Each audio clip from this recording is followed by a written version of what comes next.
Okay, so in 1 minute, I'll turn on the broadcast.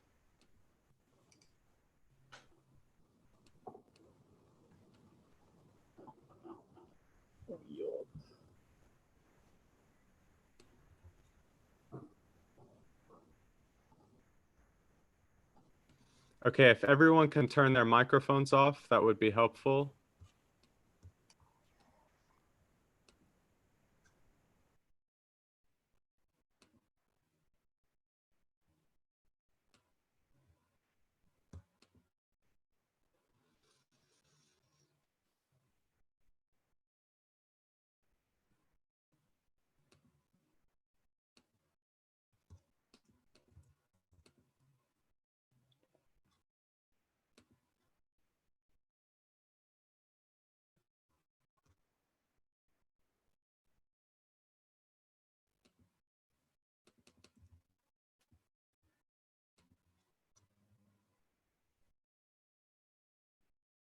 Okay, I'm going to start the broadcast.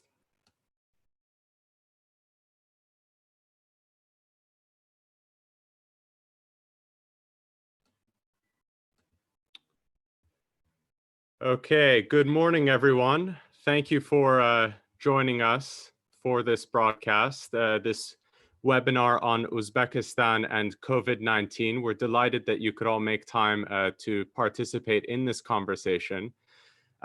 My name is Esfandir Batmagelic. I'm the founder of Eurasian Investor, and I'm going to be have the pleasure of moderating the discussion today, which was really organized at the initiative of the British Uzbek Society, and we thank them for having the idea to host this webinar.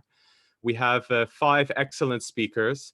I'm going to briefly run through the process for the meeting and the agenda, and then we will begin with welcoming comments from Ambassador Rustamov, who has kindly taken time out of his busy schedule to join us. So hopefully by now you are all familiar with Zoom and these webinars. They have become the new normal, but it's an exciting way for us to join together with speakers from London, from Brussels, and from Tashkent. We will be running this meeting with a series of presentations on the economic situation in Uzbekistan and the impact of COVID-19. We will then run a question and answer session, which will give you an opportunity to have your questions answered by the participants. You will see at the bottom of your screen a Q&A section. You can ask your questions, and then if you see questions that you would like to be answered by the participants, you can click the small thumbs and vote for those questions as being ones that you consider important to be addressed. And that's one way for me to know which questions we should prioritize. So during the course of the presentations, if there's something you'd like to know more about, please do submit your questions using the Q&A button at the bottom. In addition, after the presentations, we will be running a short interactive poll. And that's a way for us to have get some insight from how you all see the situation in Uzbekistan and what you see as the outlook. And then we'll ask the speakers to respond to that poll. So without further ado, I want to thank everyone for taking the time to participate. I'm really pleased to say we have over 100 attendees watching the webinar at the moment. And so I will turn it over to Ambassador Rustamov to issue some welcoming comments. Please, Ambassador. Thank you, Esfandir. Thank you. Good morning to all participants. Thank you for the invitation for today's event. I would like to express my appreciation to organizer, first of all, British Uzbek Society, Europe Uzbekistan Association for Economic Cooperation, Center for Economic Research, and reforms under the administration of the President of Uzbekistan. Of course, here to you, Eurasian Investor. I also would like to thank all participants who are joining. So the number I see on the screen that the number is raising, who joined this virtual roundtable conference to hear how Uzbekistan deal with COVID-19 pandemics. As my colleagues from the Center for Economic Research and Reform, Mr. Umit Khajayev and other speakers probably they provide more detailed information, let me just briefly highlight Uzbekistan's perception of COVID-19 challenge and approach to deal with it.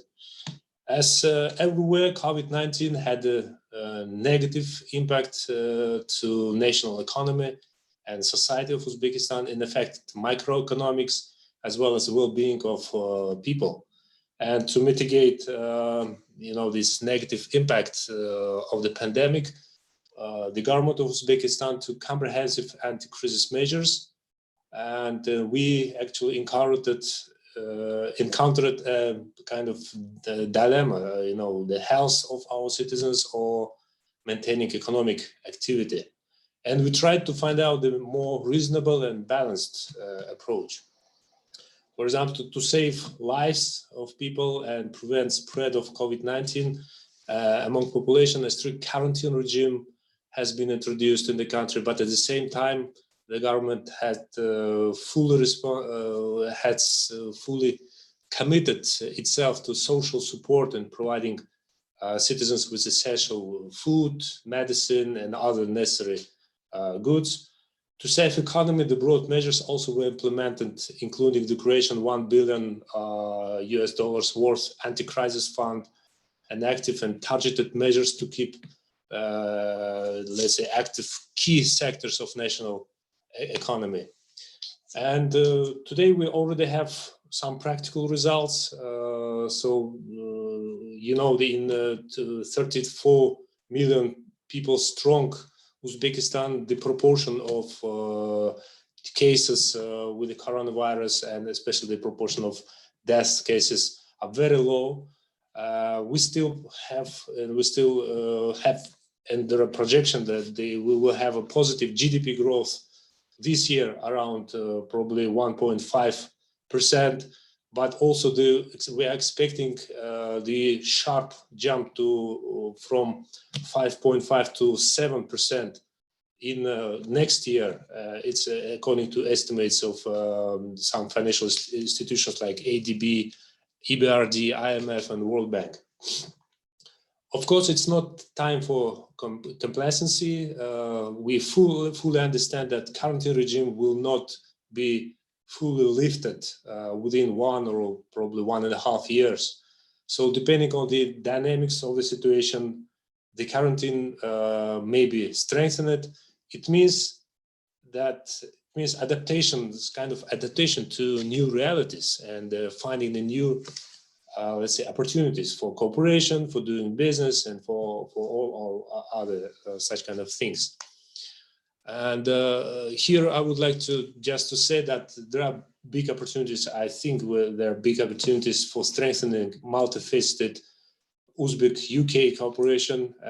Both sides already expressed in let's say, interest, in intention to do it.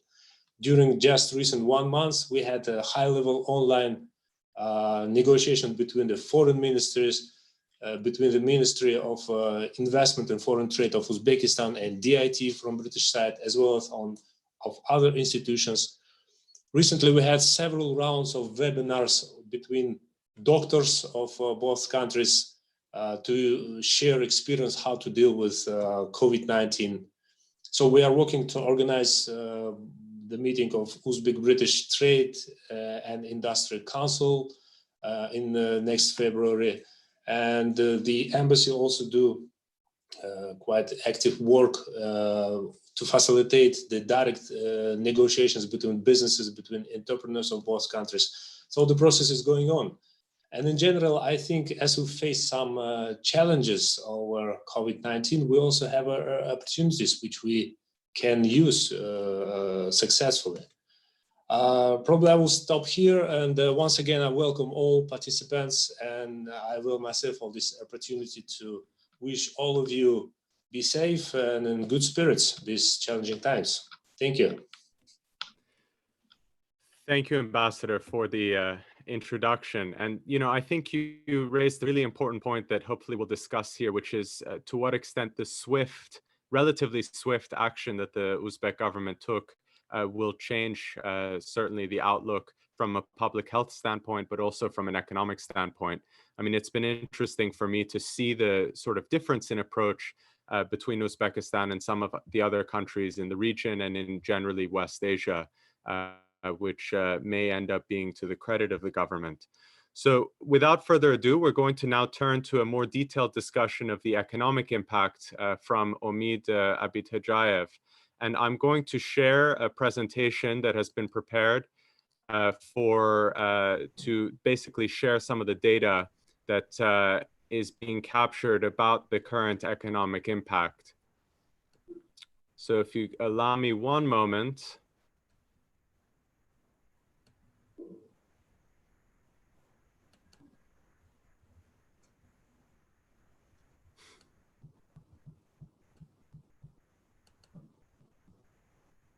Hopefully you see this presentation sheet now. Omid, please, hopefully you see your presentation. Is that right? Yep. Can we go to the next slide, please? Excellent.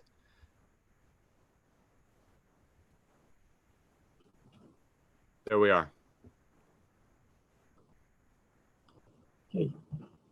Assalamu alaikum. Good morning and good afternoon, everyone. Thank you very much for inviting, dear friends. I would like to thank all participants, organizers, and really glad and surprised that so many people find time, will, and energy to join webinars, especially these days during COVID era. Briefly, I would like to explain how Uzbekistan is coping with COVID economy-wise, give some preliminary results of our diagnostics, and explain how government tackled and continue to tackle this issue. From organizational point, the next day when the first patient was identified, it was in mid-March in Uzbekistan, a special task force was organized or created. So officially it's called the Republican Commission. It's chaired by Prime Minister, and gradual, but as Standard mentioned, effective and very fast immediate measures were taken in terms of lockdown, practicing social distances, elimination of non-essential movement.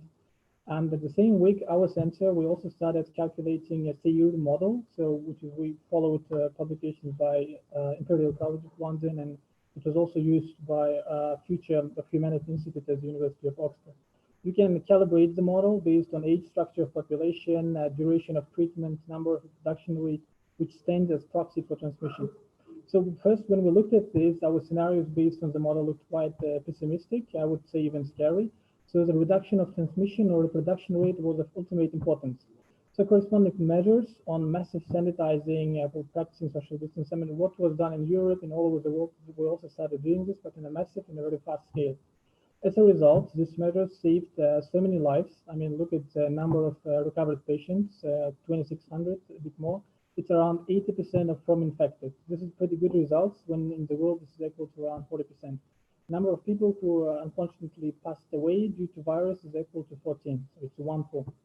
But as expected, this caused some negative impact on the economy, and the economic growth is expected to slow down, similar to industrial, I mean, all its value added, export and import, as you might observe with the results of first quarter.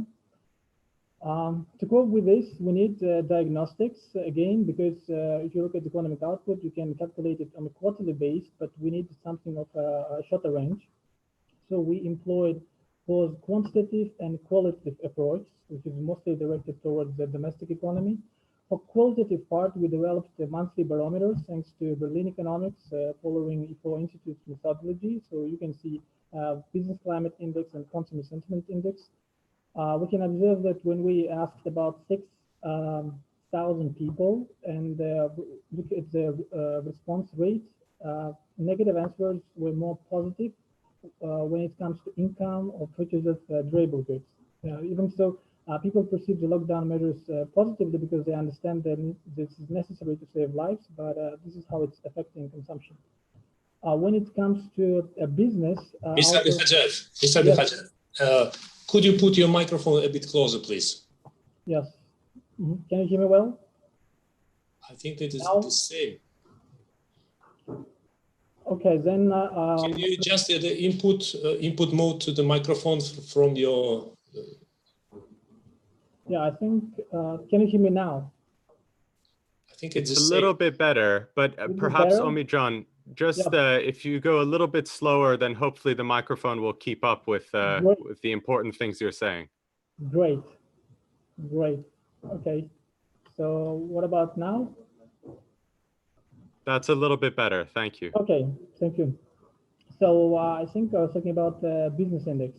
So if you look at quantitative data, the results going down, but if you look at sentiment, as you can see, the 34% answered positively, 19% answered negatively. The rest is kind of neutral. They're thinking, okay, it will continue, the business continue as usual. Okay, it's about how companies feel, and if you look at what they're doing now, the quarantine and the lockdown is relaxed a bit currently, so economy slowly find itself on the path to recover, so I'm slowing down. And companies are resuming their activity as observed by some proxy indicators. For example, 91% of companies in industry, 76% in construction, 52% in services, and 44% in trade resumed their activities. In May, we observed that 13% increase in amount of loans given by commercial banks compared to last month, and the sale of construction materials increased by 20%. How this was possible? So of course it's related with exit strategy included into conditional mitigation of lockdown. Major change is in terms of coverage of lockdown, because at the beginning it was at the Republican level, and now we're looking at the district level. So by district, I mean second order administrative division. After the Republic comes regions, and after the regions are districts.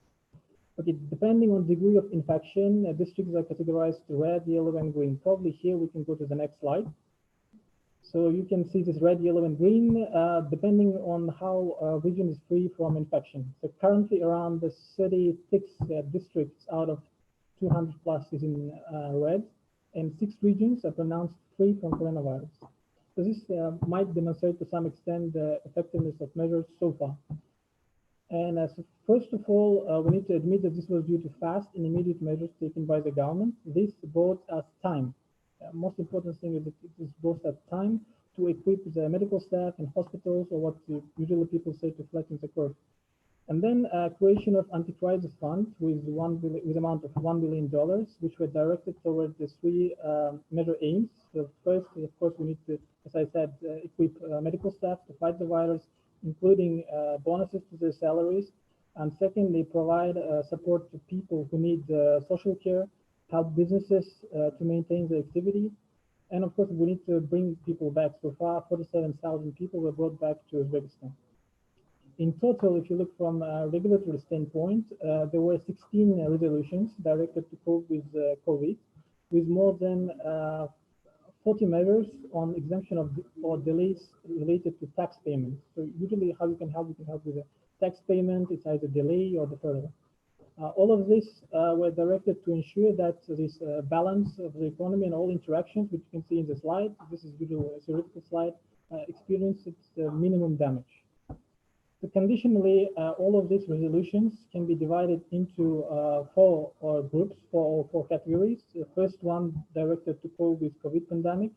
Second is to help business with the relaxation of fiscal measures. For example, some companies, they can pay VAT on a quarterly basis now. Business entities are exempted from paying land tax and property tax, etc. Third package was more about balancing the budget and readjusting public investment. And fourth package is about exit strategy. So there's particular focus on speeding up infrastructure projects, and because of pandemic, so many people left without job, we need to consider all sectors which are more labor intensive. So mainly this, and all of these are summarized in our joint work with the Development Strategy Center, which is uploaded and disseminated also in English language and with all the details. Also, I need to mention this phenomenon of support and helping in Uzbekistan. It's kind of form of, we can say, a corporate social responsibility. So along with government, business started helping people with food and primary necessities from the day one. But later, government announced nationwide movement for prosperity and charity. The main idea was, for example, in return to such acts of corporate social responsibility, the business might get some tax deductions, access to finance, and enjoy simplified process of customs procedures. I hope this will turn into some, let's say, a permanent legislation, like developed legislation, which reward or which kind of acknowledges those who serve others in difficult times. And finally, I mentioned that at the center we have some instruments for forecasting of epidemic. We have developed these barometers to understand the sentiment of households and business. Along that, also we also monitor quantitative data on weekly basis. It's tax revenues, exports, turnover, commodity exchange, and etc. But we do not have an instrument which could capture a sentiment of foreign business interested or somehow connected with Uzbekistan or Central Asia. And we believe that, how could I say, such instrument might be needed. And of course, this kind of webinars are useful, but if you can put it in a more systematic form and we can come up with an indicator which on a monthly or quarterly basis, let's call it foreign business sentiment, that also might be useful. I think it will be useful in a mutual basis because the government can address then some of those issues on a timely and a constructive manner. Or the very least it will do is it communicate us and we can hear what the foreign business is also thinking. Thank you very much. Thank you, Amit. That was very comprehensive. I mean, two things stuck out to me immediately. One is that I think you're describing this interesting cooperation between government, business, civil society, and the financial sector. And it's interesting that you raised that maybe now would be a good opportunity to look at actually formalizing some of these methods of cooperation that helped the country show some resiliency to the crisis. I also think the point you raised about foreign business sentiment is super important. I know that Louis later in the conversation will be touching on that.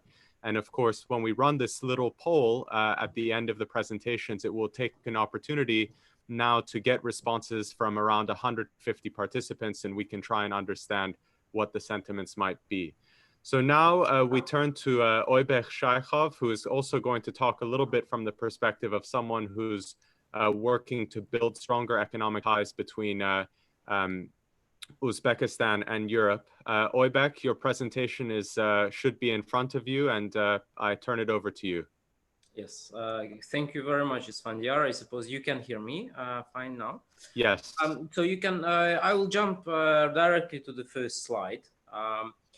And I will be presenting the economic impacts and the fire response, as well as some perspectives that we are going to see in the coming years and quarters. So when you talk about Q1, Uzbekistan actually recorded GDP growth of 4.1% in the first quarter of 2020. It is indeed smaller than 2019, but nonetheless 4.1% is a good growth. However, the Q1 data does not only partially reflects the impact of COVID-19 because, okay, first gradual quarantine was only introduced on 15th of March, and but already the country did feel the decline in China, and this you will see, of course, with the decline in the sale of natural resources, particularly natural gas and export of non-ferrous metals as well. Export, when you look at April, and this data was actually released only a few days ago by the Central Bank of Uzbekistan, I suppose we can provide a link to that document as a follow-up email to this webinar. I'm sure many people will ask for slides. Export decreased 10%, import decreased 10.8%, so slightly larger. Foreign reserves of Uzbekistan, thanks to gold growth, have actually reached over 30 billion, but the quantity of gold did decrease. The gold substantially increased in terms of exports, so it increased by 26% in the first quarter, which made up 35% total exports in January to April. So this is the first quarter plus 1 month.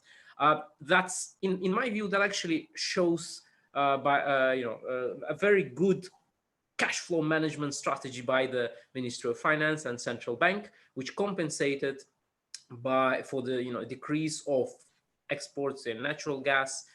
You see the figures here. I don't have to read them, so just at the bottom you had some key sectors which did decline, but the gold sales went up quickly. And when you look at other data also published by the Central Bank, you can also see actually a lot of foreign reserves, cash reserves have been brought into the country very quickly to compensate this increased spending. Of course, the government has set up 1 billion fund sometime in the middle of March.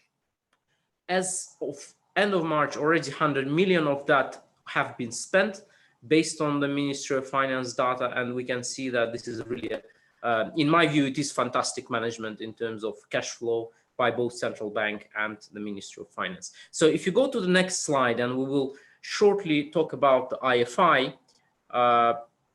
So next slide, please. The IFI response, all of the IFIs, it's the one before. All of the IFIs have actually released their, there is a graph, so maybe try the next one. I did, yeah, this is the one. So if you can see the projections, so this is a summary of projections of all the IFIs, ADB, well, not all, but key IFIs which work with Uzbekistan. The Islamic Bank data is not here, but the key data, you can see at the bottom, Uzbek Central Bank guidance is actually a range. They don't give the data for 2021, but they give the data for 2020. And except ADB, which has released its projections for GDP growth a little bit earlier than the other ones, and therefore you can see it's a little bit of an outlier, I would say, and I do believe this data will be revised. Other IFIs are in line, more or less, that it's going to be between 1.5%, just over 1.5% growth. That has been revised substantially by all IFIs. The growth in Uzbekistan has been expected to be about 5.5%, around that area. But V-shaped recovery is also very clear, because you can see all of the IFIs are consistent in terms of projecting very substantial growth in economic growth in Uzbekistan for 2021. When you look at the region, so this is the green side. When you look at the region, Uzbekistan is actually doing pretty well in the regional perspective, because, well, and Louis, I think, will talk about it a bit later, because Uzbekistan is indeed a very diversified economy. I have been speaking with the chief economist, regional economist of EBRD last week, and some of you have watched the webinar. It is available on the Euros website and the mailing list. The chief regional economist of EBRD said, Uzbekistan is a train that nothing can stop in terms of economic growth. So, of course, you can see consistency because of this diversified economy. You can see a little bit more consistency between the IFIs, and you look at the table on the right side compared to other countries in the region. And of course, when you look at Central Asia as a whole, Uzbekistan is indeed a star, mainly because of this diversified economy, lack of dependence on one natural resource mainly, which is being exported. So if you go to the next slide, please. When you talk about debt, of course, additional spending is a critical element for any country around the world in these times of crisis. And you see Uzbekistan, based on IMF report, Uzbekistan will need 4 billion, roughly 7% of GDP, to mitigate the economic shock. And you can see the government has already, in fact, reached a preliminary agreement with the IFIs. A big chunk of that requirement will be financed by the IFIs, and that's around 3 billion. A document has been published and signed by the president a few weeks ago, 22nd of, well, it's more than months ago. This is what happens when you are locked up in at home. So more than a month ago, you have a roadmap there, which I do recommend whoever is interested in Uzbekistan to look at, and I suggest we do send this document out as well. The reference is there, a clear roadmap of how Uzbekistan is planning to attract the financing from IFIs, which projects, where it's going to go which are going to be grants, which are going to be loans, and this is actually available, and I do recommend that this is a very important document. Fiscal deficit forecast is expected to increase indeed, and therefore I believe, I mean, at least at Euros here, we believe that Uzbekistan may be looking at additional bond placements later in the year. There was a call with investors end of March with the Ministry of Finance. Most of us on the panel have been on that call. There have been no direct reference to say that we are going to do it, but the Ministry of Finance did say that they are going to track the market, and it's normal, of course, for the governments to finance fiscal deficit through bond placements. Uzbekistan, and Louis will talk about it later, is actually looking very good in terms of the debt. It did reach the external debt did increase substantially last year, but the country has put a cap on the debt, and if you match and mix the figures, you can actually see that 1 billion is exactly the amount which is still necessary, and somehow Uzbekistan will have to find that, and therefore educated guess would be that it's something, your bonds would be something that the country will consider. So I'll stop here. I hope I didn't run out of too much out of my time, but the key message is indeed Uzbekistan is coping fairly quickly. Of course, there will be negative impact. Of course, there will be substantial challenges that the country will have to face. But overall, regionally, and even when you look at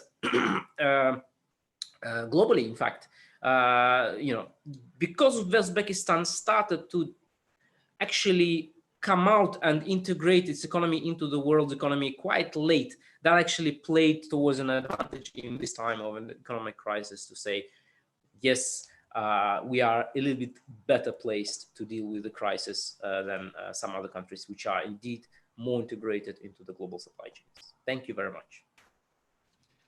Oybek, thank you. That was, I think, very comprehensive. And I think the connection you drew between basically Uzbekistan's position in global trade and then the impact on balance of payments and the fiscal position of the government is an important one. We have a great question, I think, that will touch on some of those issues when we get to the Q&A. And just a reminder to everyone that if you do have questions, please do submit them through the Q&A feature. And we will take a set of round of questions after the final two presentations. But Eldor, maybe now we can turn to you. And we've heard a little bit about the macroeconomic picture, sort of the larger implications for, let's say, government budgets and spending, and the fact that Uzbekistan will have to find some additional financing. But I know that you wanted to draw attention to the impact on the business environment specifically in the country. So it would be excellent to have your take on that from Tashkent. So you should see your presentation in front of you now. Thank you, Jan. Good afternoon, everyone. I hope you can hear me well. In my presentation, I would like to focus on challenges faced by Uzbek companies as well as multinationals carrying out business in Uzbekistan, and more specifically in the context of implementing long-term infrastructure investment projects.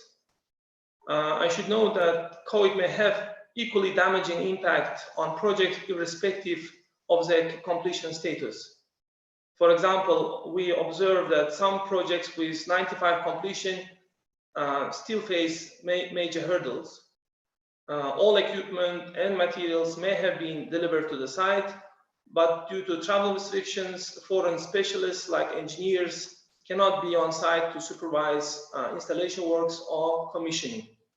And as a result, local labor also finds itself on standby. Additionally, additional expenses arise due to standby of heavy equipment, special machinery, since often such equipment are procured on rental basis. Other challenges include liquidity shortage. I think Louis will talk about this, and Oybek mentioned, whether arising from inability to repay interest or principal amounts to even capital flow restrictions imposed in other countries.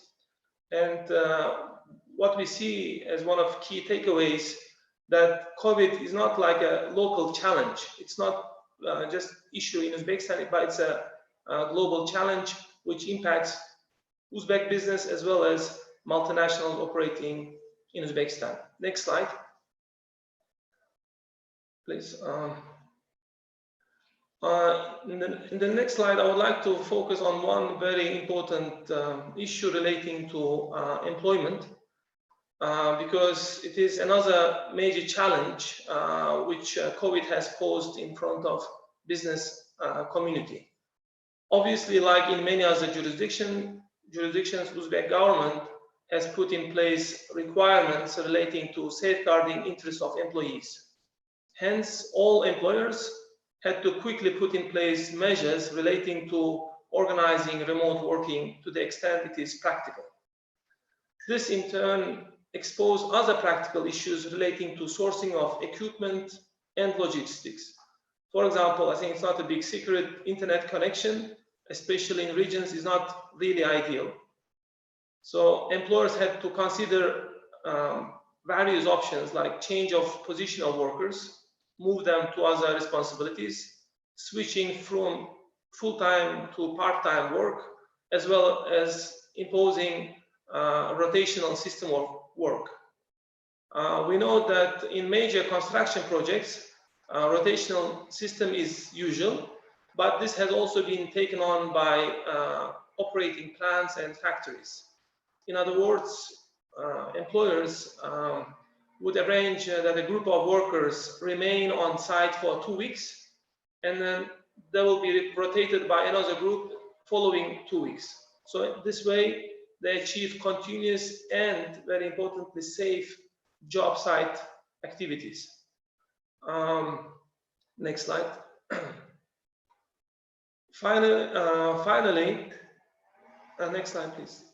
Yeah. Okay. So finally, I would like to refer to some of mitigation measures. I think you jumped, yeah. Previous slide, yeah. This is the internet connection, you see. And on my final slide, I would like to refer to some of mitigation measures implemented in the current COVID environment and how businesses, whether local business or businesses or multinationals, are benefiting. Our colleagues from the center, they have listed these comprehensive measures, and I'm not going to repeat them all, and you can see some of them on the screen. These are fiscal and non-fiscal support measures like tax waiver or deferrals of loan repayments are also reflected on this slide. The only point, I guess, I would like to make in respect of such measures is government's rapid reaction to COVID situation. As you can see, within 2 months from March 15 to May 15, over 20 various regulations have been passed to mitigate, and we see even today that the government continues to actively monitor the situation in order to react as quickly as possible. And I think that's very, very important element of trying to overcome this situation. And of course, business, whether it is international business operating in Uzbekistan or local business, would highly appreciate. And the final point I would like to talk about is application of force majeure. In this context, government has acknowledged COVID as force majeure by resolution 5969. And to this effect, the Ministry of Investment, Foreign Trade, as well as Chamber of Commerce, are authorized to issue force majeure certificates. And we know that many multinationals have benefited from this opportunity and have received such certificates. However, usually in practice, or in the past, force majeure would normally connect to a certain locality, earthquake or flooding in one location, and its influence would be in certain jurisdiction. Very few would have provided in contracts that global force majeure, because COVID is having impact globally, and it's not just an issue in Uzbekistan. And mitigation measures taken by jurisdictions are not necessarily uniform in these different countries. For example, in some countries, COVID has been declared as a state of emergency, while in other jurisdictions like Uzbekistan, it's been limited to quarantine measures. And of course, legal consequences of this also different from country to country. While everybody recognizes COVID as a force majeure, often contracts are silent on splitting of costs and what to do during force majeure, especially this type of force majeure. And today we see many questions like who should pay for standby of labor, equipment, as well as any additional costs relating to utilities during persistence of this situation. And in this context, extension of time for projects or investment may not necessarily be a sufficient remedy. And I guess I would complete my presentation with a question that this is like open question, which probably parties, government, business community will find solution in coming weeks or months. Thank you very much. I hope I stayed within time frame. That was excellent, thank you. And we've gotten some very good questions in response to your presentation. So I think, you've laid out obviously the impact of this on some of the larger projects and the delays, and these are obviously global impacts. So now I guess we turn to Louis Geiner to basically try and give a perspective of, from your view, Louis, working on particularly UK-Uzbek relations and advising clients on their market entry and activities in the country. How is all of this going to impact the view of foreign investors towards the Uzbek economy? And in what ways does the Uzbek economy look similar or different to other frontier or emerging markets? Because as Omid mentioned earlier in the conversation, we really want to try and understand what's the sentiment of the investor community towards countries like Uzbekistan as we move into this new kind of global downturn. Thank you, Yar. So if we go to my first slide, a number of things I'm going to say reiterate what's already been said by the previous speakers. On this slide, I've tried to summarize what is the economic impact of COVID globally. I think it's best described as a self-enforcing cycle. You've got the supply shock, you've got a demand shock, and you've got a credit crunch that are interacting with one another. This has obviously had a negative impact on capital markets and the willingness to provide finance. So I think in the more developed economies where you have integrated supply chains, as has already been hinted, that there is going to be a real challenge dealing with both the downturn and building recovery. If we go to the next slide. For Uzbekistan, I think the first thing to note is that it's in an advantageous position because it's probably the late starter amongst its competitors or contemporaries. Obviously, the economy has opened up and investment has begun to flow in over the last 3 or 4 years. That the policies that have been pursued have been structured. There's been a lot of discipline in terms of finances, deficit, and there hasn't been the exposure to debt that you see in other emerging market economies. So I think the fact that Uzbekistan was sort of last of the countries in the region to develop has actually played in its favor here. Oybek's emphasized the diverse nature of the Uzbek economy, the fact that it's not dependent on any one product. I think we also need to note the fact that it's not just trading with 1 or 2 countries. It trades with Russia, Kazakhstan, China, Turkey. So there's a diversity in terms of export markets. Its economy is also not very sophisticated. As I said, it's not in the middle of complex supply value chains. There probably won't be a long-term impact on the demand for agricultural produce. You're seeing some impact, obviously, at the moment with trade with Kazakhstan. As Oybek's emphasized, the sale of gold's increased, so the impact on revenue from commodities is also not going to be damaged long-term. And this means that the export revenue will come back. And indeed, the IFIs has been emphasized, all predict not only that GDP won't contract this year, but that it will rebound next year quicker than in other emerging and frontier economies. The fact that the debt ceiling has been capped and that the government is working actively with the IFIs, I think is very positive. The level of non-IFI debt is going to be relatively modest. And obviously that's something that investors look at when they're analyzing country risk. If we go to the next slide.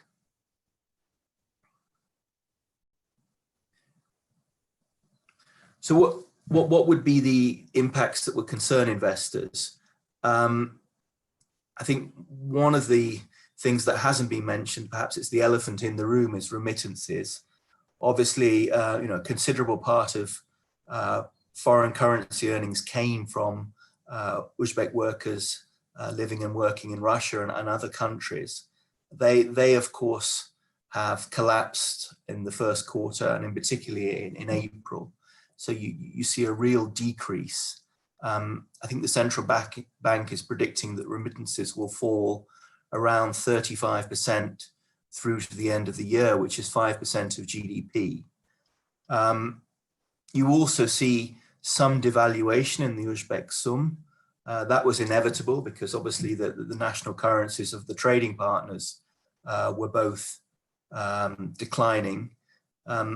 As Oybek emphasized, Uzbekistan is in a better position here because its currency isn't so tied to the price of crude oil. So whereas devaluation in Kazakhstan and Russia has been 15%, the devaluation so far in Uzbekistan has only been 6%.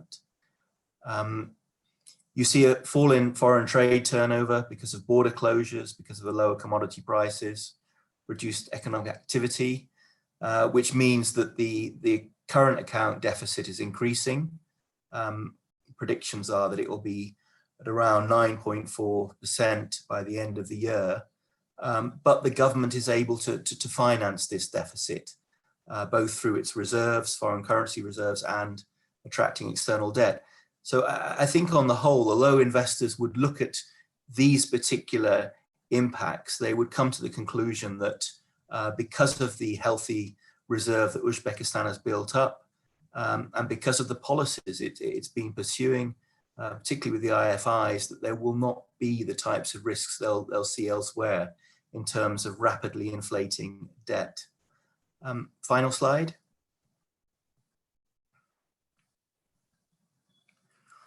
So amongst our clients, I mean, obviously investors, they fall into different sort of groupings. I've been very simplistic on this slide and split it into foreign direct investment and portfolio investment, because we do work with strategic investors who are investing into projects, as Eldor has said, and we also work with funds who are investing across sectors by acquiring unlisted or listed shares in Uzbek companies. FDI, I think if it does decline, which is quite possible, it's as much about the decline in the value of the strategic investors as it is about their perception of risk in Uzbekistan. I think a lot of our clients now are putting particularly capital capex intensive projects on hold because they want to understand where they are in 3-6 months. So this is less about Uzbekistan, it's more about the sorts of cash management investment policies being pursued by the larger companies. The same goes for banks. I think they are less likely to be willing to finance high-risk projects because obviously projected revenues have been reduced. There's a higher credit risk. We do a lot of work in the power space, non-conventional power space, both inside Uzbekistan and globally. There are some sectors, such as renewables, where perhaps this won't be so much the case because a lot of projects in that sector are developed on the basis of long-term agreements where you have feed-in tariffs, so investors and lenders are confident that the project will have a consistent revenue.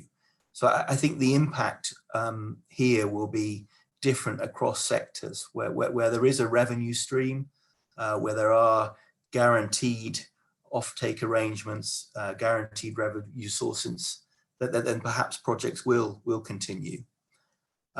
Portfolio investors, funds, I mean, I think it's very much open still as to where they will focus, those that still have money. I think some of the larger institutional investors will, as I've just hinted, will go towards renewable energy. They'll go towards infrastructure, because clearly governments need to keep infrastructure working. They need to keep the power on.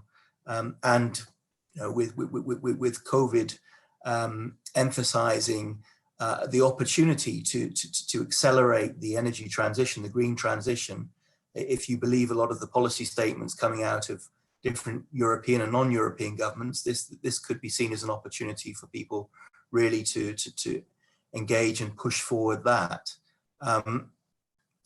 My own impression is a lot of them are now refocusing on developed markets. You've had a drop in share prices. I guess the drop in share prices nowhere near reflects the what's happening on the street, that there's still a real disjuncture there. But clearly they are identifying now opportunities on established exchanges. Whether or not that will mean that they refocus and Uzbekistan isn't a priority, that's to be seen. And indeed, whether or not, you know, some of the investors see the risks in investing in the established exchanges as equally high because of the amount of debt governments have taken on, and the fact that a lot of the prices you see are very much reflective of the support governments have provided. I think that's still very much open. So that's my comments. Thank you. Thank you, Louis. So, I mean, that rounds out the presentations, and we now have around half an hour for Q&A. Thank you for everyone who has submitted questions in the box below. There are some excellent questions that we will get to in a moment. But what I'm going to do now is, while we move into the Q&A, I'm going to launch a poll that I would like everyone on this call, and there are just around 150 participants on the call, so it's actually a pretty substantial poll, to respond to. They're just 3 questions, but it's an opportunity for us to gauge some sentiments on your part as individuals looking at this market and working in this market. And then we will ask the speakers to respond to the poll and see if there was anything surprising about the results. So you should all hopefully see the poll now on your screen. Please go through and provide responses. I will let this run for around 5-10 minutes while we answer the first set of questions, and then we will be able to proceed to the basically look at the poll itself. Does everyone see the poll in front of them? Has that come through?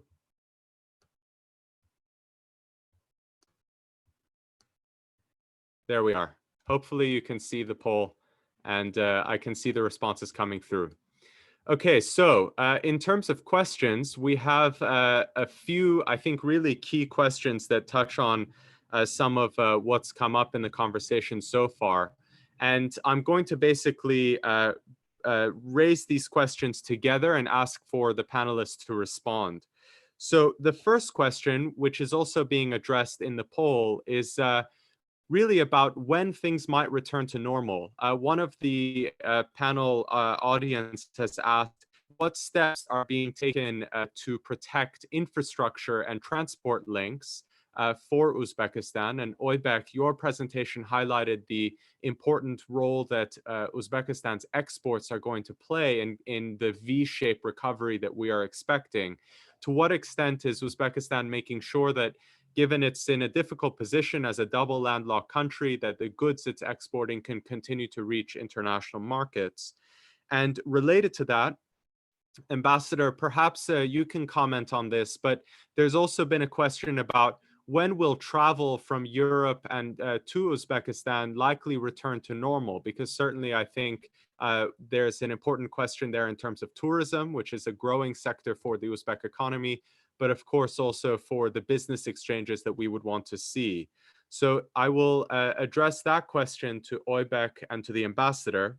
And then the second question for this round that I think we should address is that there has been a few questions in the Q&A around basically debt and the role that both Uzbekistan's credit rating will play, whether or not it will be considered to remain sort of a stable outlook as we see. I believe that S&P rates Uzbekistan right now at BB minus. And also to what extent the debt limit that Louis, you mentioned, and perhaps you can comment on this, that is set at around 50%, I believe, of GDP, will either serve to give confidence to lenders that this is not going to be a runaway train, as we've seen in other countries going through crises, or to what extent it might actually prove problematic if Uzbekistan decides it wants to borrow more to sort of stimulate the economy. So perhaps Louis, Eldor, Omid, you might be able to comment on that. But let's start on the question around travel and transport. And Oybek or Ambassador, perhaps Ambassador Rustamov, you'd like to start commenting on that first. Okay, thank you. Yeah, you are right.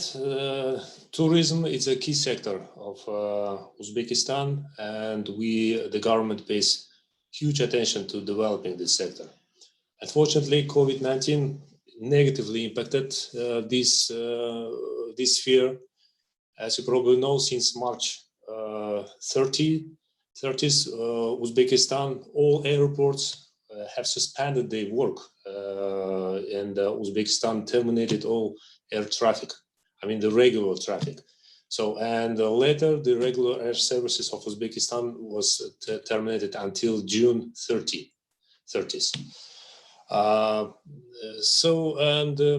But you know, we are the government is working on this issue. There are two sides actually of in this issue. The first is transportation. Of course, we need to relaunch, let's say, the regular air connections.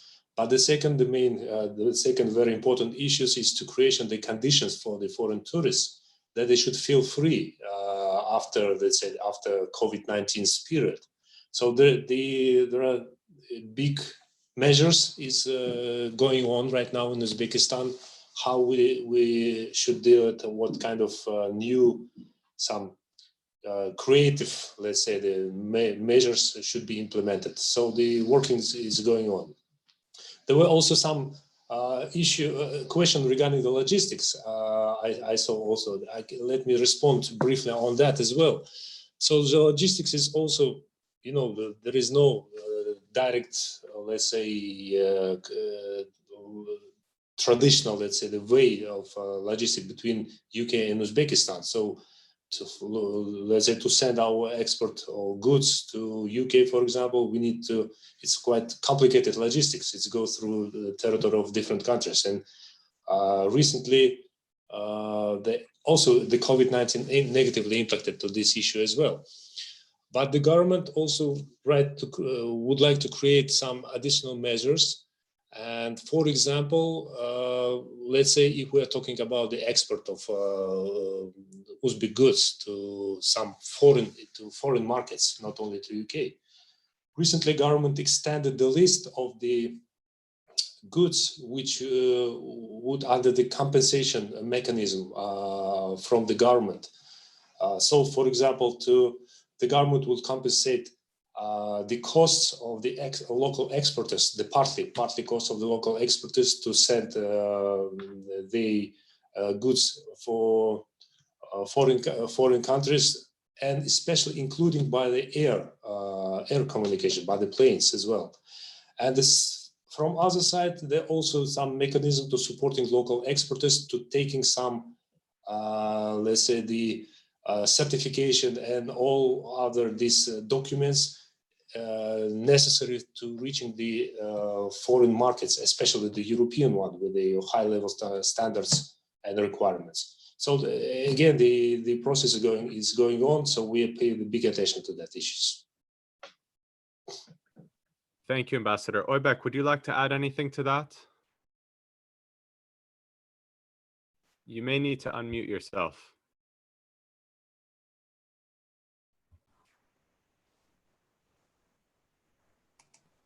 I think we can hear you now.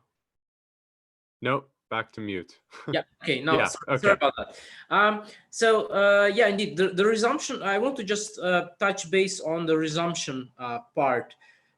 What we have actually, what we actually see more and more, that the companies which are executing the projects as well, despite the lack of usual transportation links, are starting to go back to the sites in Uzbekistan, going through the usual quarantine period. So if they do have to go through the 14-day lock-in period where they self-quarantine or quarantine in the special facilities. I think it's more special facilities, but we see a lot of companies actually starting to go back, and there's probably a lot of business on the line. And I want to say, yes, we do observe that situation. The regular communication is not likely to be back to normal in the nearest period, which was actually advised by the chief medical virologist in Uzbekistan yesterday on TV, on national TV. But there are ways. So the companies which are seeking to go back and to restart projects and are able to, Uzbekistan is much lower risk actually than many countries in Europe or around the world. So we see, for example, some Japanese companies, some European companies which are executing major projects, they are going back to site, sending the engineers through the quarantine and back to work. So this is in terms of travel. Thank you, Oybek. Omid, I know you want to also comment on this. Now, in terms of transport and logistics, you mentioned maybe it's on a broader scale. For example, you might know that the Parliament and the Senate has also voted for joining the Eurasian Economic Union as an observer. So now, whatever happens, we can send representatives and observe the processes and decision-making process itself. Our center also conducted some analysis on looking how it might hypothetically joining the Eurasian Economic Union affect the transportation cost. And in this sense, it might also decrease, and the trade between Europe and Uzbekistan might also be accelerated due to the fact. I can explain in a simple example. For example, the cargo for 1 ton going from Gizak to Moscow, if it costs around $90 now, let's say $3 in Uzbekistan, $60 in Kazakhstan, and 25 in Russia, it will cost, hypothetically joining, around $50. So in terms of transportation costs, it's also going to decrease, but this is this comparative analysis. This is what I would add. Thank you.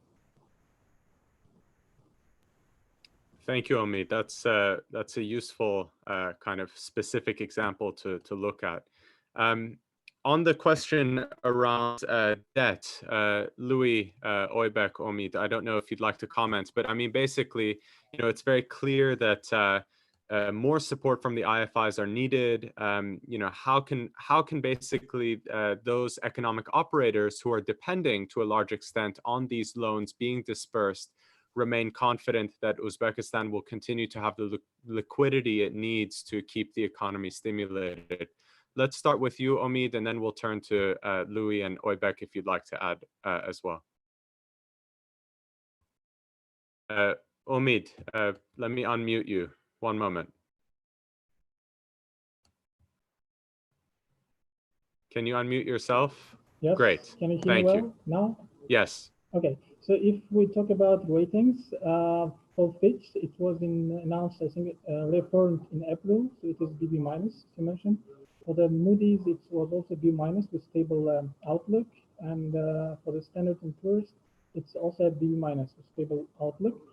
In terms of this confidence, if you look at the tax revenue part, The part of the economy which you consider as like a shadow economy is decreasing due to the better and more efficient implementation of tax administration, especially using digital software and technologies. And in this sense, it is stable, and there is a confidence, as Obiek also mentioned, given the gold reserves and other factors, that it will be stable throughout December. Thank you, Omid. Louis, would you like to chime in? Only to say that I think that the government has been very conscious of the challenges that are associated with increasing foreign debt. I mean, if you look at the way in which the Capital Market Agency has been actively trying to develop the local capital market, then clearly a number of the key players in the government, their preference is indeed to get domestic savings released and invested locally. It's not to go out and borrow money abroad. And to that extent, I guess the key issue is going to be whether or not people have the confidence to invest savings, whether or not they can continue with the development of the local capital market. I guess a related issue would also be privatization. The government has a year ago, last April, published a decree where it listed a number of assets companies across sectors that were to be privatized. That, of course, is another way of attracting investment. So I think that there'll be a relationship between the ability to pursue reforms of the local capital market to implement the privatization program and the need to go out and borrow money. Thank you, Louis. Eldor, Oybek, would you like to add anything to that? Okay, if just short, indeed. So Fitch has rated only, confirmed the rating only in the middle of April, which is fairly recent. In terms of debt, you have to look at all the projections by the IFIs. They do rate Uzbekistan as very stable. And the last IMF report, which is out recently, does say that the debt distress is low. It's for Uzbekistan. This is a major factor. It has been lowered, in fact, from last year, even further. And currently, the GDP stands at the debt to GDP ratio is about 30%. Uzbekistan is indeed able, projecting that it can go up to 50%. And even there, we've spoken with EBRD about a week ago, and even in that sense, EBRD says that's easy. That's easily a safe area where Uzbekistan can still do. And again, the Ministry of Finance says this is the cap. We're not going to go there. Thank you, Oybek. Eldor, maybe I'll get your opinion on this other question. Just a reminder to everyone, if you have not completed the poll, please do, because we will look at the responses after this next set of questions. But an important and interesting question was raised around that touches both on the privatization issue and also on the foreign investment issue, which is to what extent COVID-19 and the experience of the crisis will change investment priorities for the government, but also for the private sector in the country. One of the audience members asked whether or not there had been any sort of realization that more investment needed to be made in healthcare. But I think similar questions can be asked whether, for example, changes in priorities around energy investment may take place given the impact on global oil prices, or whether food production, as another audience member suggested in the Q&A, might be an area of priority given disruptions to global food supply chains and vulnerabilities that countries may be seeing now. So I thought perhaps Eldor, Louis, Oybek, if you might want to comment on whether or not the crisis is going to basically spur more attention and investment in other areas.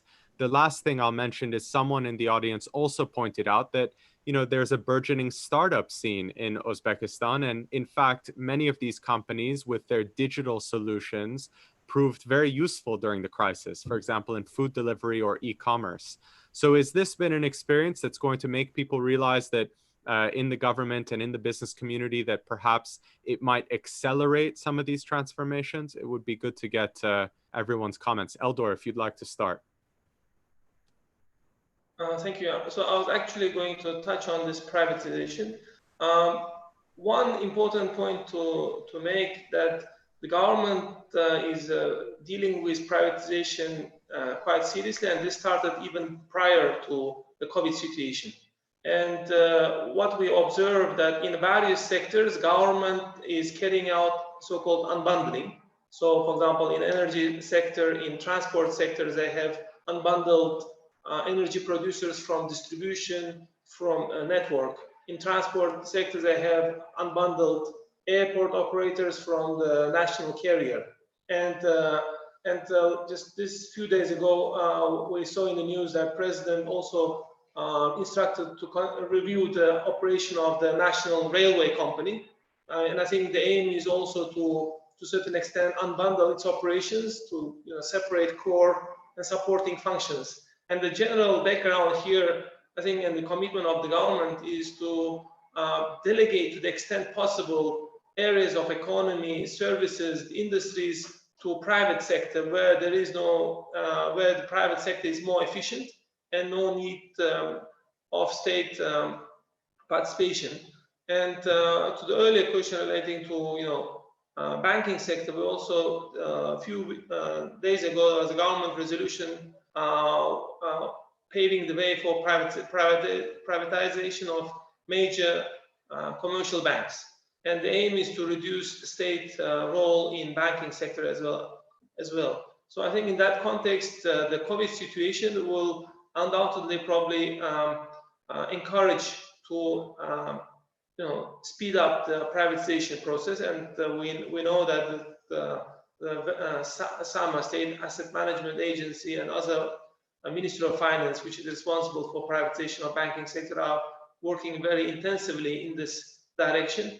But the government is cautious. On the other hand, they don't want to privatize just for the sake of privatize. The idea is to privatize efficiently, so that as a result of privatization, new technology will come to the sector, efficiency will improve, and the economy will become more competitive. I think these are some of important criteria on which decision for privatization would be based on. But for sure, privatization is very high on the government's agenda.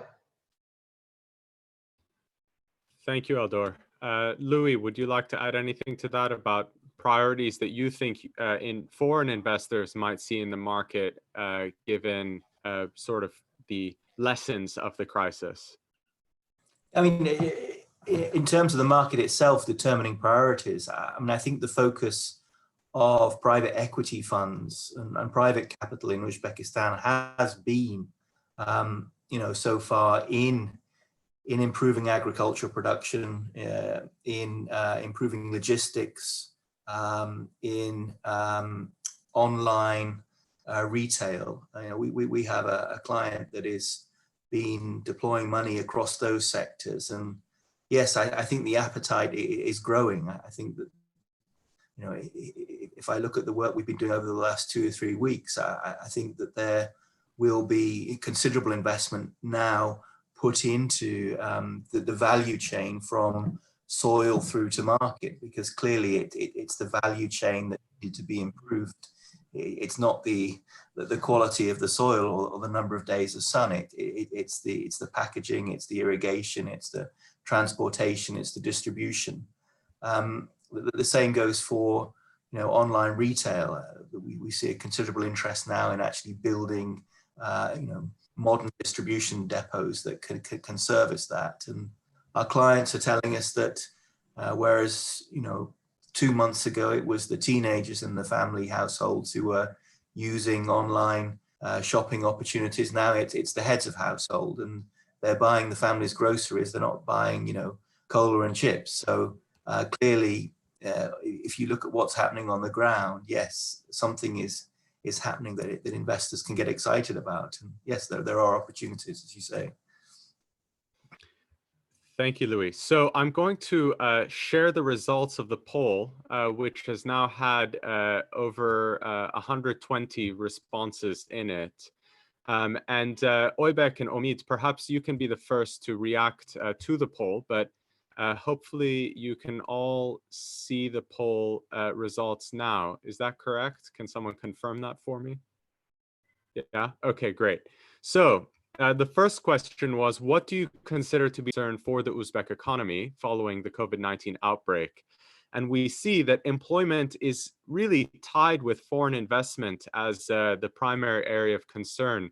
And, I wonder to what extent that reflects the concerns of those who are in Tashkent, in the economy, and those of us that are looking at the economy from the outside. But it will be interesting, Omid, for example, to get your perspective on whether this corresponds to your center's assessment of the main areas of concern.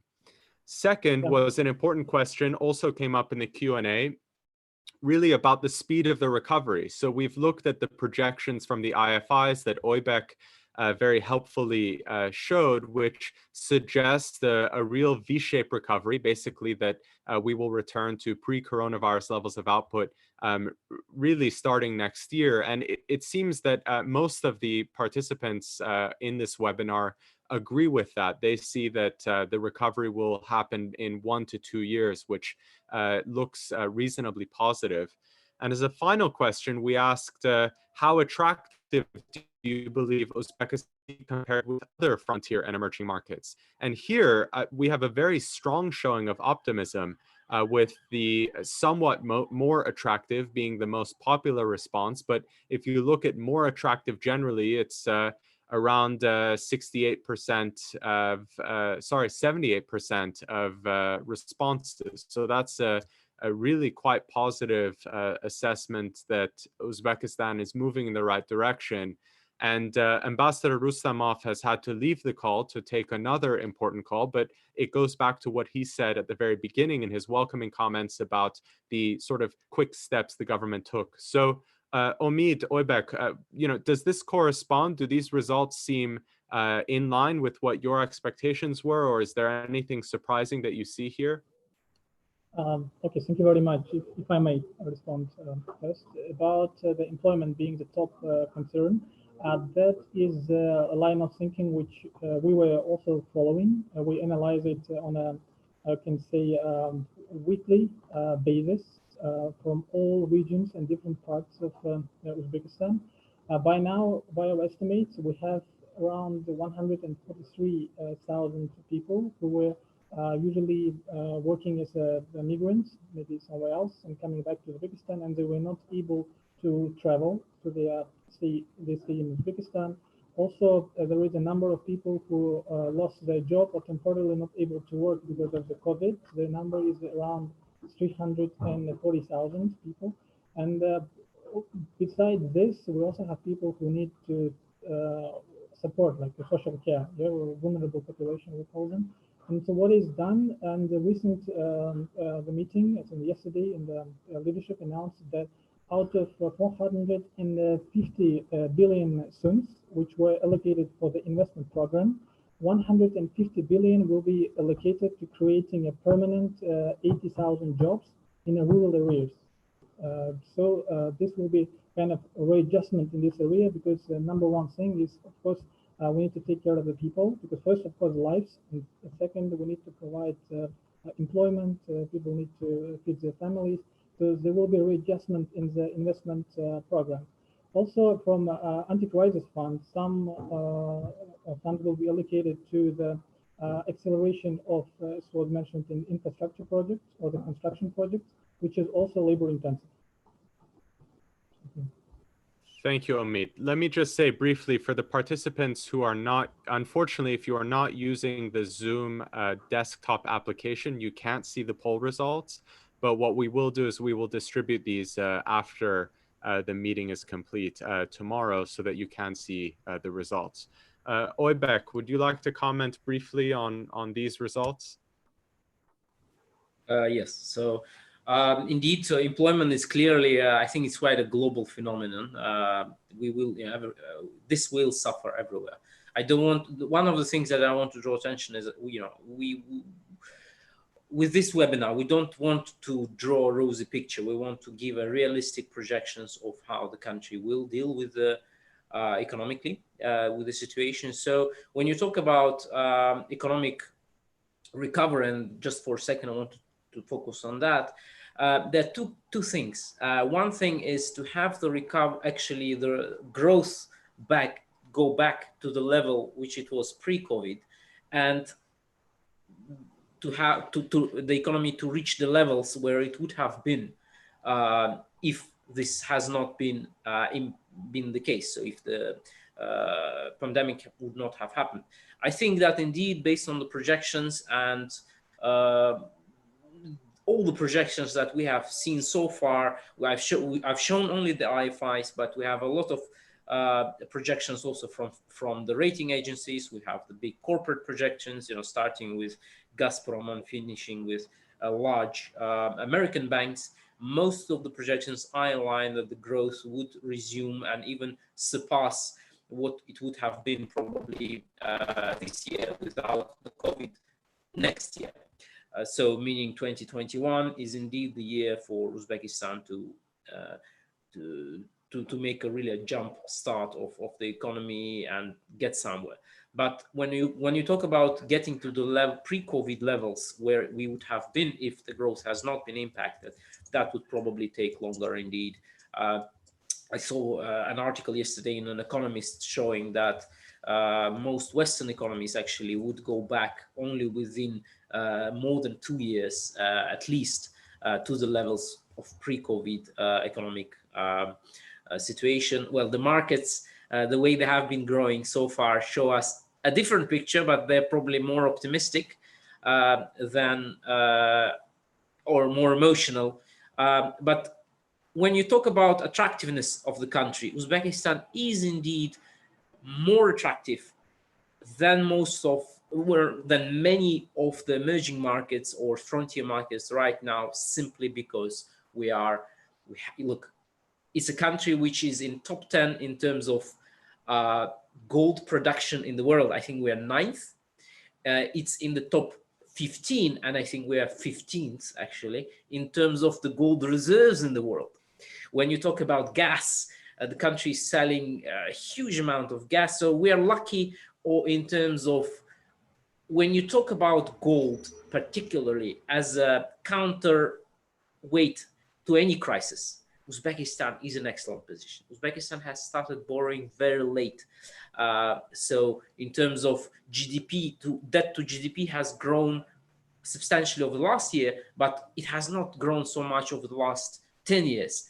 So overall, we are not more attractive probably because we are so great, but because it simply historically happened this way.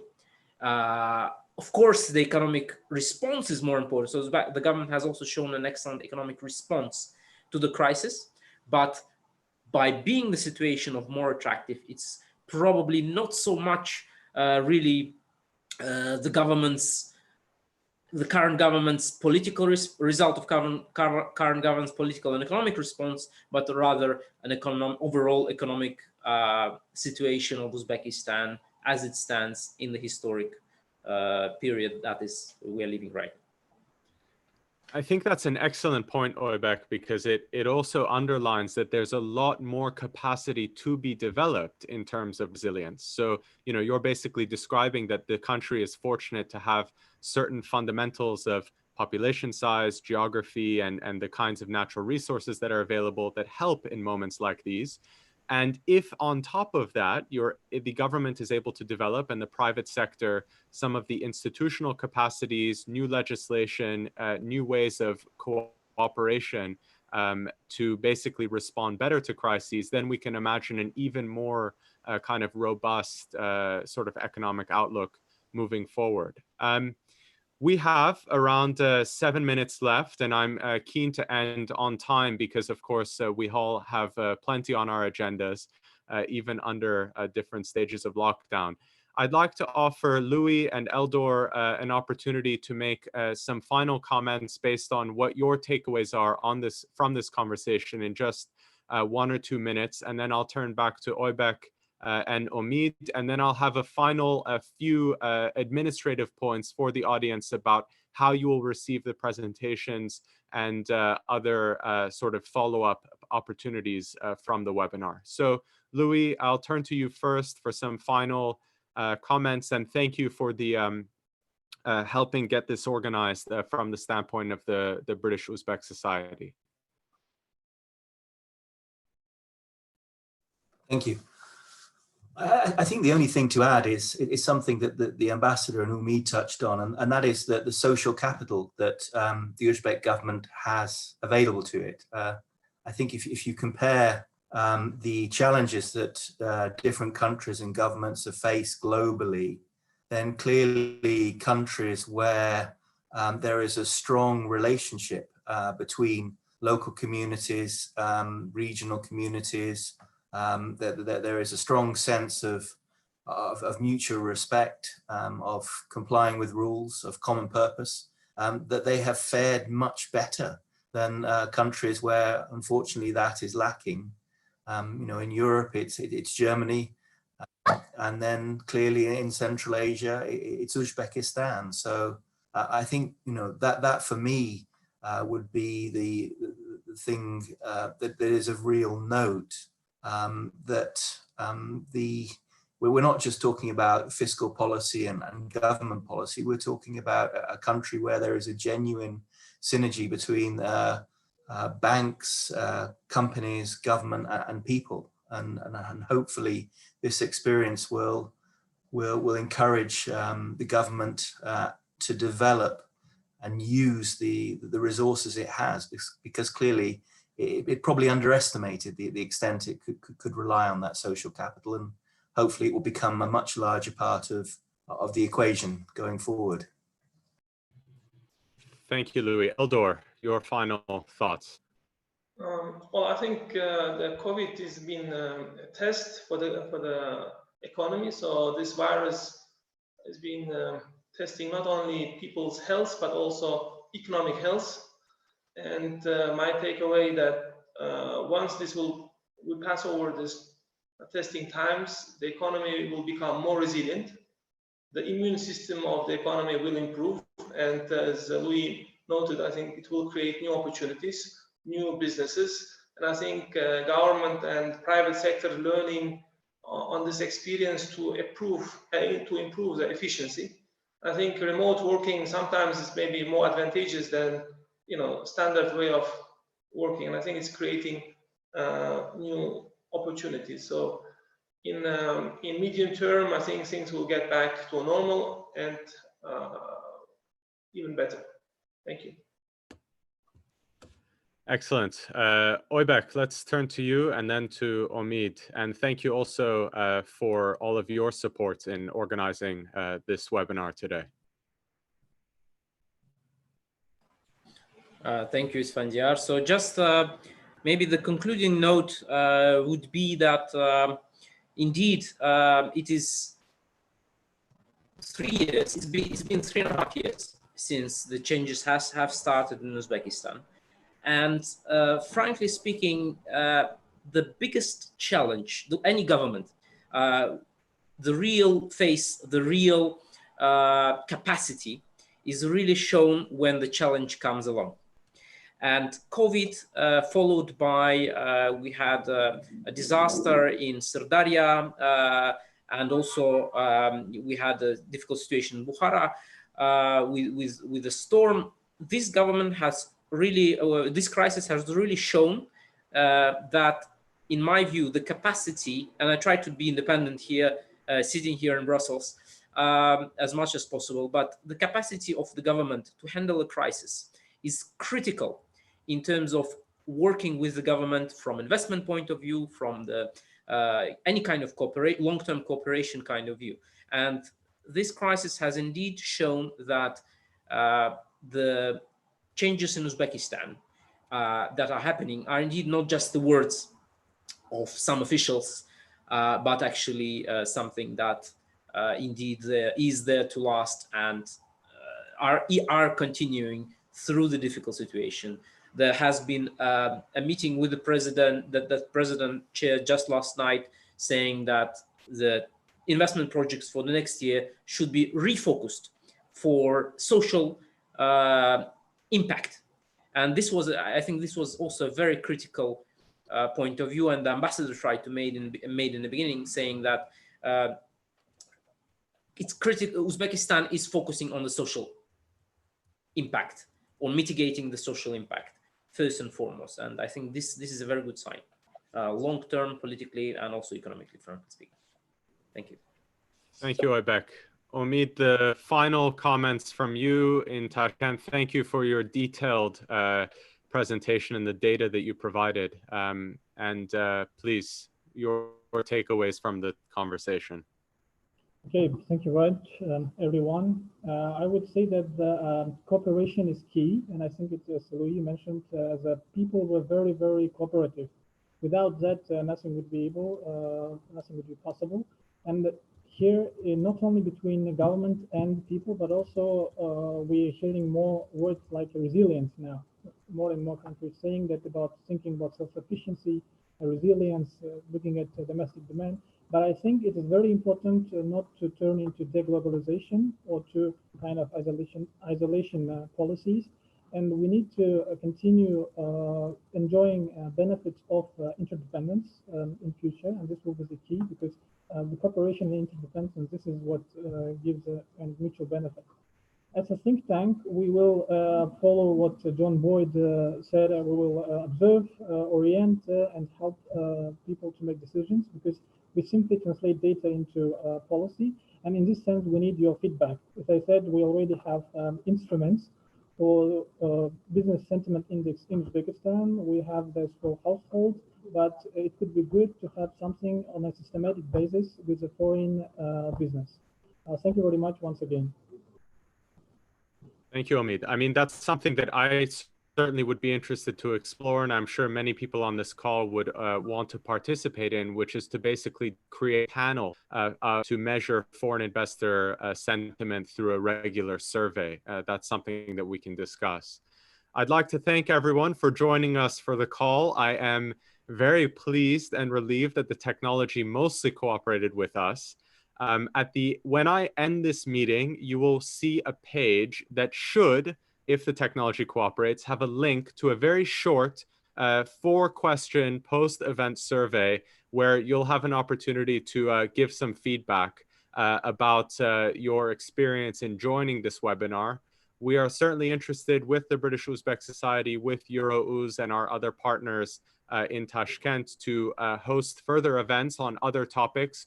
We did not manage to answer all of the excellent questions that were asked, but hopefully most of them. And thank you all for your interest in this conversation. And I'm glad that we were able to end on an optimistic note about resilience and really people working together. And certainly on this call and among the participants, we have an excellent network so that we can continue to find the solutions for this interesting new phase in Uzbekistan's development and also for the global economy. So thank you very much for the time. We will distribute the presentations by email tomorrow in case they're of use. And again, please do take a moment or two to fill out that poll. And from London, I sign off with my thanks to the excellent panelists for their presentations. Goodbye, everyone. Thank you very much. Have a good day and stay safe.